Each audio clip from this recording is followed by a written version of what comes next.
Hey guys, today we're going to learn how to make a simple toggle switch using just CSS. And as you can see, when you toggle it on and off, the color changes. There's a lot of cool things you can do with toggle switches and JavaScript, but today we're just going to focus on the CSS. Okay, so we're going to get started like usual. Let's make our index HTML file. And we're also going to put our CSS in a separate file this time, and we're going to call it styles.css. So in our index HTML, we're going to use emit to lay out our file. We will give it a title of toggle. And in the body, we're going to include a div with a class of toggle div. Oh, and then I also forgot to add my link to the CSS, and let's link it to styles.css. Inside our div, we're going to include an input. This is going to be a type of checkbox, an ID of toggle, class of checkbox. And then for our label, we're going to do for toggle class equals switch and save that. And we're going to open this with live server so it will get outputted on our browser. So this is what we're working with right now. We have a simple checkbox up here. And just to go over a couple of these attributes, so this is a checkbox because the input we gave it a type of checkbox. I give it an ID of toggle because to actually connect your label and your input, you use this for attribute, and this for attribute actually looks for the ID on your input. So that's why your for on your label needs to be the same as your input ID. So they're both toggle. And the input has a class of checkbox, which we will style, and the label has a class of switch, which we will also style. Okay, so let's go over to our style CSS. So right off the bat, I'm actually going to select the body, and we're going to be using a VH, which is view height, in order to make a div that's the entire height of the screen. And when using VH or VW, so view width units, you got to kind of make sure that your body doesn't have any margin, or else you can screw it up. So we're just going to give body a margin of 0. And I also don't like a straight white background, so we're just going to give this a background color of RGB 245, 245, 245. So it's a little off-white, it's a little easier on the eyes. So the first thing that we're going to do is we're going to style this toggle div. And the goal is right now to put this checkbox in the center of our screen. So let's target the toggle div. And just to help us out with seeing where we're at, we're going to give it a background color of navy. So this just helps us see that when we do something, we can see what happens on the browser. Here we're going to give it that height of 100 VH, and you'll see right here this makes it take up the entire height of the screen. Without this margin, we would have this margin on the body, and it would cause the 100 VH to actually implement a little bit of a scroll here, which we don't want, and you can see the margin all the way around. And this is just why it's helpful to give things a background color when you're working with, because it just makes it so much easier to spot these kinds of things. So let's put that back, that margin. And in order to get this in the center, we're going to use flex. And it's only 3 properties, so we're going to do display flex, justify content center. And justify content center is, since the flex direction is from left to right now, justify content is going to put this in the middle horizontally, and then to align it vertically, we just use align items center. So now we have this checkbox in the middle of our screen. We're also going to get rid of this background color navy because we don't need it anymore. Okay, so now we are going to style this label using the class of switch. And you know what, before I do this, let's actually take a step back and think about what we're doing here. So all this label is a label for this checkbox. Let's put some words here, because this is typically how you would see a checkbox. You would see some words next to it. So all we're doing is applying some styles to this label without actually using the words. And the reason we're doing this is that it's actually incredibly difficult to style checkboxes in HTML, and you can't even do it directly. So that's why we're targeting the label instead. So we're going to give this a position of relative. And you'll see that nothing actually happens to this. And this is because we're giving this a position relative so we can more easily position things in relation to this element. We're going to give this a width of 60 px, a height of 30 px, and let's give this a background color of RGBA.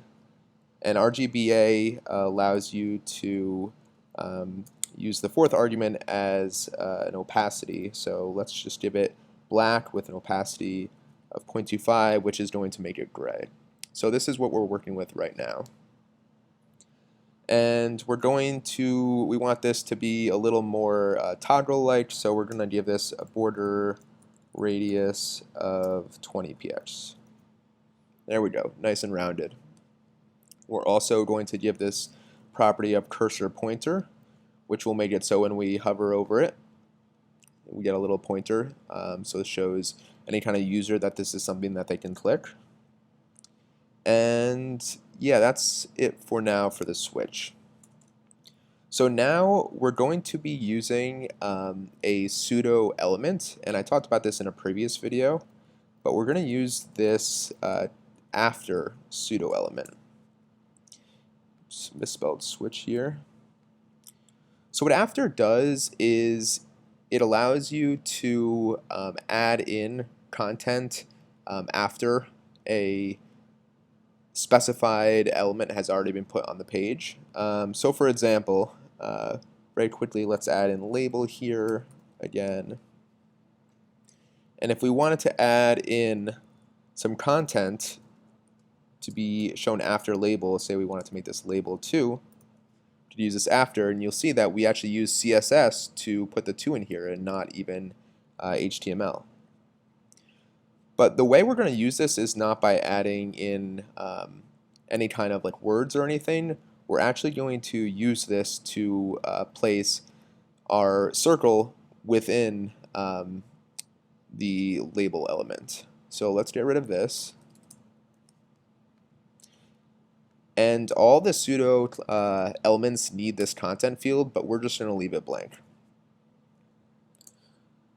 So for our circular toggle in here that will let us know, whether the toggle is on or off, we're going to give it a width of 28 pixels, a height of 28 pixels, and you'll see why I'm doing that in a second.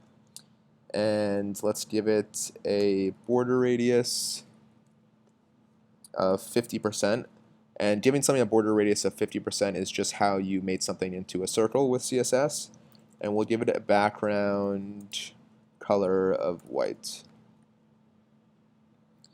So right now, you can't actually see it in here, and this is because we need to position this element in accordance to our position relative. So this is where the position attribute comes into play, and we're going to give it a position of absolute. So this is kind of like a helpful CSS trick. You'll learn that giving something a position of relative and giving a child, or in this case a pseudo element, a position of absolute lets you position the second thing in accordance to the first thing, which is what we're trying to do here. We're trying to position this circle in accordance to our label. So now that our pseudo element has a position of absolute, this gives us access to the top, right, left, and bottom properties, which allow us to position this circle in relation to the relative position switch, which is the outside label. So let's give it a top of 1 px and a left of 1 px. So you can see now that the pseudo element, so the white circle actually starts at the very top and left. So by giving it a top value of 1 pixel, it actually moves it down by 1 pixel, and likewise by giving it a left value of 1 pixel, it moves it from the left, so to the right 1 pixel. And this is actually why we gave it a width and height of 28 pixels when our outside label element has a height of 30, because now we get this like nice effect of it not actually touching the borders, and it just looks more like a toggle. So let's also actually no, this is good for now. Let's work on getting this moving from left to right. So for this next part, I'm actually going to write it out real fast, and then I'll talk about what it's doing. So let's go chatbots chat plus switch after, and we'll give it left 30 pixels. So this plus is actually the adjacent selector, and it basically says that it will only apply this style of left of 30 pixels to switch after if switch after is an adjacent sibling to a class of checkbox that is in a state of checked. I know that's a little confusing, but let's take a look at the HTML. So here we have a class of switch, and it is an adjacent sibling to a class of checkbox. So that right there is already good for us for our adjacent selector. And this checked state, this is a pseudo class that comes with all checkboxes, and it's basically only active when a checkbox is in a checked state. So if we have a checkbox in a checked state, that's an adjacent sibling to switch after, we're going to give it this property of left of 30 pixels. And you'll see here, when we check off the checkbox, we get this left 30 pixels that pushes it from the left to the right. So you can see that now we actually have a toggle that works, but it's not very smooth. And the way we can get it to be smoother is with something called a transition. And a transition in CSS just says that whenever a CSS style is either given to it or taken away, it will make that transition smoother.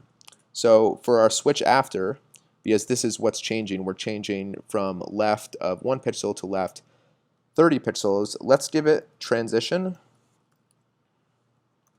And the first argument, I guess, of transition, you could write the property. I think you would just write left. But for our purposes here, we're just going to do all, which means that any CSS transition that goes on here, and we're going to give it the transition time of 0.3 seconds. And the higher you make this number, the longer the transition will take to take effect. So now you'll see that we have a much smoother transition from the on and off state. Now we also wanted to add in some color here so we know that it's more obvious to the user when this is in the on state. So we would do something very similar. We're going to do this chatbots checked, the adjacent selector, and instead of targeting switch after, we're just going to target switch. Now switch, as you remember, is this circle here, and this is what we want to change. Oh, I'm sorry. The switch is not the circle. The switch is the label, which is actually the outside, the container for the circle. And we want to change this container to blue. So let's give it a background color of RGB 52, 123, 255. So now you can see when we toggle this on and off, the switch, so the label changes from gray to blue. And once again, we can use this transition property to make it a little more smooth, because you can actually see that the blue happens before our circle gets all the way to the right.